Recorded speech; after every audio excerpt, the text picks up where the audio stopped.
मेरो नाम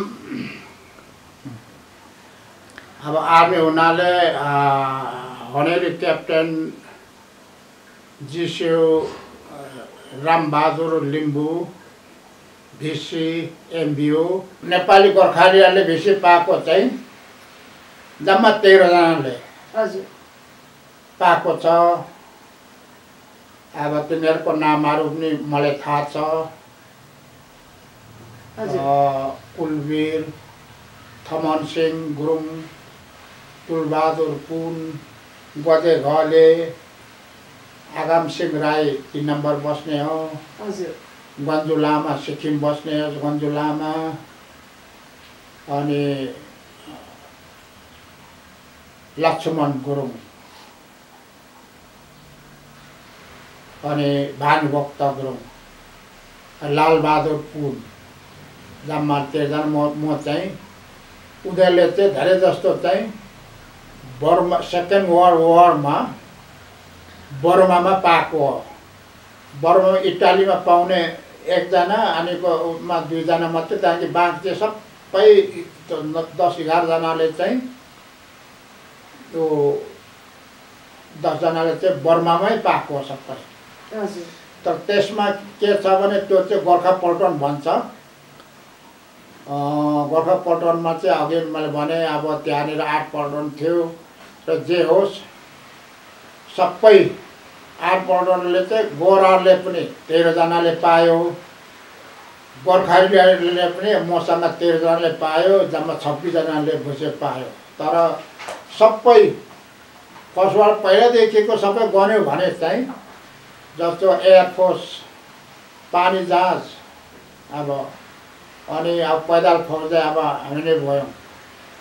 अब त्यो गरेर चाहिँ जम्मा अहिले 13-1400 पुग्यो होला। र मैले थाहा भएको चाहिँ 13,1365 सम्मको चाहिँ मेरो रिपोर्टमा छ। त पछि थुप्रै फोक्लेन पाएँ, कता पायो, के भयो। अब अहिले त अहिले थुप्रै पाइसक्यो। सन् 1965 21 नोभेम्बरमा अहिले मलेसिया भन्छ त, मलाई जे होस् मलेसिया र इन्डोनेसियाको बिचमा लडाइँ थियो। र 1965 21 नोभेम्बरमा सराक भन्ने सेरिकेनमा कोही एउटा इन्डोनेसियन दुश्मनले ठुलो डिफेन्स भनेको चाहिँ उनीहरूले चाहिँ दुश्मन आउनु नदिने र गरेर बसेको थियो। तर त्यो ठाउँमा चाहिँ त्यो 21 नोभेम्बरको दिनमा चाहिँ हामी त्यहाँनिर हमला गऱ्यौँ। अनि हमला गर्दाखेरि चाहिँ हाम्रो सी कम्पनी, म सी कम्पनीको 2 सेक्सनमा थिएँ।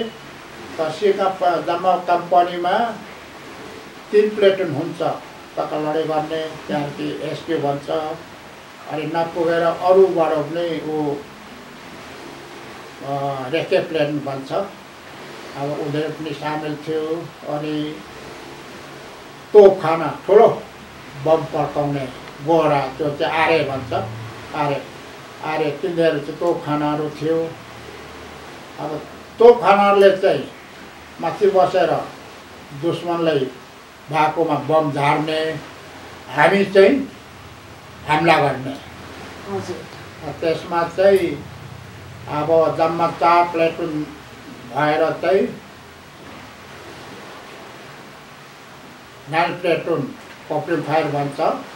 पप्रिङ फायर भनेको चाहिँ दुश्मनले अगाडि बढ्नु नदिने, गोली हानेपछि उनीहरू अगाडि बढ्नु नदिने बस्ने। अनि 3 प्लेटुनले चाहिँ त्यो दुश्मन भएकोलाई चाहिँ एट्याक गर्ने, हमला गर्ने। र भन्दाखेरि 2 प्लेटुनले चाहिँ यसले गर्ने, एउटा प्लेटुन चाहिँ अलिक पछाडिबाट चाहिँ कोही के घाइते के भयो भने चाहिँ उनीहरू सम्हाल्ने।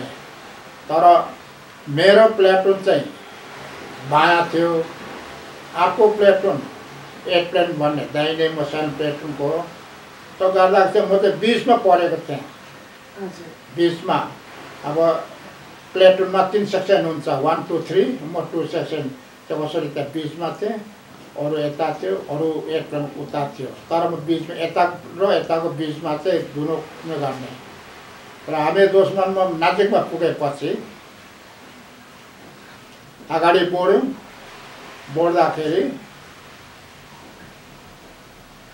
दुश्मनको नजिक बसेर पहिला बम हानेर मात्रै हामीलाई जानुपर्ने तर हामी दुश्मनको नजिकमा पुगेपछि त देखादेख भयो हामीले हार्यौँ त्यहाँदेखि बढेर जाँदाखेरि हामी चाहिँ बिचमा चाहिँ त्यो बिचमै दुश्मन भएकोमा गएछौँ अरू दाहिने बायाँ जानेको चाहिँ आफ्नो आफ्नोमा एरियामा एकै ठाउँ त हुँदैन बायाँमा जाँदाखेरि अब उता गयो तर मेरो सेक्सन चाहिँ दुश्मनको जस्तो खट्टा खनेर बसेको अनि दुलो बनाएर यो झ्यालबाट हान्ने अनि गएर ठक्कै बस्दाखेरि दुश्मन मुनि हामी माथि त्यहाँ 4 जना मात्रै पुग्यौँ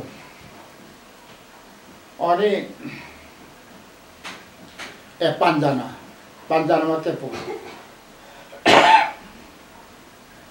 अनि त्यहाँ पुगेर ठक्कै बजेपछि गोली हान्यौँ सबभन्दा पहिला एकजना चाहिँ हाल्यो जाँदै गोली लाग्यो त्यो अर्कै प्लेयरको जे होस् हामी त्यहाँ पुगेपछि पहिला चाहिँ मिसिन गन भन्छ ठुलो अटोमेटिक अनि त्यसलाई गोली लाग्यो फेरि केही सेकेन्डबाट चाहिँ उसले मद्दत दिने हुन्छ सेकेन्ड गनर भन्छ अनि उसले त्यो पहिला चाहिँ त्यो लाग्यो अनि गोली लाग्यो भनेर उसले कराउनु थाल्यो त्यहाँ उता गरेर त्यो हाते उता उसले गर्दाखेरि रोकबाट यसो टक उठाउँदाखेरि फेरि ठाउँमै गोली लाग्यो अनि त्यसले चाहिँ के भन्यो भने आखिरी आइया गोली मात्रै भन्यो लाग्यो भन्ने पाएन घुम्नुकै लडेर त्यो मरिनु गयो टाउकोमा लागेको यसो अनि त्यस बेला मात्रै दुश्मन देख्यो मुनिबाट चाहिँ हानेको चाल पायो अनि त्यहाँदेखि त्यहाँ ग्रेनेड फालेर त्यो दुश्मनको भित्र पड्क्यो त्यहाँदेखि त्यो कता कता छल्ला बिल्ला भयो के भयो अनि गोली आउनु छोड्यो त्यहाँबाट अनि तायाबाट त मर्न त मरिहाल्यो त्यहाँदेखि त्यो पहिला गोली लाग्नेले चाहिँ अनि घिसाउँदै पर गाइरामा लगे अनि फेरि आएर त्यो मरेकोलाई पनि तान्दै लगेर त्यहाँ पुर्याएँ अनि मेरो प्लेन कमान्डर हाली तौल थियो त्यसले पनि कराएँ अनि त्यहाँ गरेर आयो पछि भन्दा त्यहाँबाट गयो घरमा अनि त्यस बेला ठुलो बमले ड्याम हान्यो अनि त्यहाँदेखि त्यहाँको अनि आखिरीमा चाहिँ 2 जना 5 जनामा 2 जना मर्यो अनि पहिला आएको थियो त्यहाँनिर पहिला राखेर फर्केर मर्ने लगे त्यहाँदेखि उसले के भन्यो भने त्यो उसले चाहिँ म साह्रो दुख्यो मैले मार्दै भन्यो त होइन दबाई पानी गर्ने आउँछ यहाँनिर भनेर गएन भरे त त्यो आखिर फर्केर जाँदा त त्यो 2 जना मात्रै थियो किनेर लिएर बाहिर हतियार लिएर आउँदा त त्यो पनि मरिसकेछ त्यहाँदेखि अनि त्यहाँबाट उडल भएर हामी चाहिँ त्यो ठाउँ छोडेर अलिक वर फर्केर बस्यौँ आज 2 दिन बसेर त्यहाँदेखि चाहिँ फेरि क्याम्पमा फर्केर बस्यौँ अनि त्यही गरेर चाहिँ त्यही काम गरेर चाहिँ राम्रो काम गर्यो भनेर मलाई भिक्टोरिया क्रस दिएको हो। हजुर जस्तो दुश्मनको अगाडि तपाईँ नडगमगाई उहाँहरूलाई सामना गरिरहनु भयो र नेपाललाई एउटा वीर गोर्खालीको एउटा ट्याग दिनुभयो तपाईँले हैन त? MMS Entertainment